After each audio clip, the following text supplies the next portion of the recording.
तो चलिए आज बात करते हैं बिहार की राजनीति की, जहां 2025 के चुनाव से पहले एक बहुत बड़ा दांव खेला जा रहा है। और इस पूरी कहानी के सेंटर में है एक नेता, तेजस्वी यादव। आइए समझते हैं कि आखिर ये राजनीतिक बिसात है क्या और इसकी हर चाल का मतलब क्या है। और यहीं से उठता है सबसे बड़ा सवाल, क्या बिहार जैसे राज्य में जहां राजनीति के इतने सारे रंग हैं, सिर्फ एक वादा, नौकरियों का वादा, क्या ये सत्ता तक पहुंचाने के लिए काफी है? इसी एक सवाल पर समझिए बिहार का आने वाला कल टिका हुआ है। तो देखिए, सीन कुछ ऐसा है कि बिहार की सियासी हवा में गर्मी बढ़ने लगी है। 2025 के चुनाव का बिगुल बज चुका है और सत्ता के समीकरण ना वो हर दिन के साथ बदल रहे हैं। अब तेजस्वी यादव के रास्ते में जो सबसे बड़ी चुनौती है वो है राजनीति के पुराने और मंझे हुए खिलाड़ी। तो चलिए देखते हैं कि यह टक्कर आखिर है किन के बीच। मुकाबला ना बहुत दिलचस्प है। देखिए, एक तरफ है तेजस्वी यादव जो पूरी तरह से युवाओं की उम्मीदों और उनकी एनर्जी पर दांव लगा रहे हैं, और दूसरी तरफ नीतीश कुमार अपने दशकों के राजनीतिक अनुभव के साथ, और उनके साथ हैं प्रशांत किशोर जो चुनावी रणनीति के माहिर माने जाते हैं। तो ये लड़ाई सीधे सीधे नई सोच बनाम पुराने तजुर्बे की है। तो सवाल ये है कि तेजस्वी यादव का इस चुनावी जंग को जीतने का असल गेम प्लान है क्या? आइए उनकी स्ट्रैटेजी को थोड़ा और करीब से देखते हैं। तेजस्वी की पूरी स्ट्रैटेजी आप कह सकते हैं कि सिर्फ दो शब्दों के इर्द गिर्द घूमती है, नौकरी और युवा। और ये सिर्फ एक नारा नहीं है, बल्कि उनके पूरे कैंपेन का फोकस है। एक ऐसी नींव जिस पर वो अपनी जीत की पूरी इमारत खड़ी करना चाहते हैं, और मीडिया में भी यही सबसे ज्यादा चर्चा में है। ये स्ट्रैटेजी ना सीधे बिहार के लोगों की दुखती रग पर हाथ रखती है, उनकी उम्मीदों और उनकी जरूरतों पर।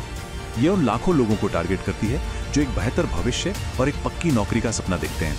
ये कोशिश है इमोशनल और प्रैक्टिकल दोनों लेवल पर जुड़ने की। और जब हम उनके वादों को देखते हैं तो ये स्ट्रैटेजी और भी साफ हो जाती है।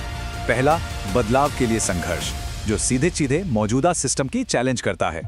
दूसरा, जो सबसे बड़ा वादा है, हर घर को एक सरकारी नौकरी। और तीसरा, परिणाम, सम्मान और उत्थान, जो सिर्फ वादों से आगे ठोस नतीजों की बात करता है। इन तीनों से उनका इरादा बिल्कुल साफ दिखता है। मतलब ये चुनाव सिर्फ बिहार का भविष्य ही तय नहीं करेगा, ये तेजस्वी यादव और उनकी पार्टी आरजेडी के लिए भी एक तरह से अग्नि परीक्षा है। उनका पॉलिटिकल करियर और उनकी पार्टी का भविष्य सब कुछ इसी एक स्ट्रैटेजी के कामयाब या नाकाम होने पर टिका है। लेकिन देखिए, कागज पर स्ट्रैटेजी बनाना एक बात है और जमीन पर लोगों का उसे मानना वो बिल्कुल दूसरी बात है। चलिए देखते हैं कि बिहार की जनता इस बारे में क्या सोच रही है। जमीन पर जो तस्वीर है ना, वो काफी मिली जुली है। एक तरफ युवाओं का और बदलाव चाहने वालों का एक बड़ा तबका है जिन्हें तेजस्वी में उम्मीद दिखती है। उन्हें लगता है कि एक युवा नेता ही बिहार को आगे ले जा सकता है। लेकिन सिक्के का दूसरा पहलू भी है। एक बहुत बड़ा वर्ग ऐसा भी है जो इन वादों पर शक करता है। उनके लिए ये बस एक और चुनावी जुमला है जो उन्होंने पहले भी कई बार सुना है। नेताओं पर भरोसे की यही कमी तेजस्वी के रास्ते की सबसे बड़ी रुकावट है।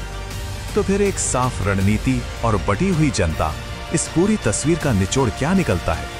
तमाम बहस और अलग अलग रायों के बीच एक बात तो तय है, तेजस्वी यादव इस चुनावी लड़ाई में पहले से कहीं ज्यादा मजबूत बनकर उभरे हैं। वो सिर्फ मैदान में नहीं है, बल्कि पूरे दमखम के साथ खड़े हैं। और इसी के साथ हम वापस उसी सबसे बड़े और अंतिम सवाल पर आ जाते हैं। क्या नौकरियों पर खेला गया तेजस्वी का ये दांव काम करेगा? क्या 2025 में बिहार की राजनीति एक नया मोड़ लेगी? खैर, इसका जवाब तो सिर्फ वक्त ही देगा और इस पर हम सबकी नजरें बनी रहेंगी।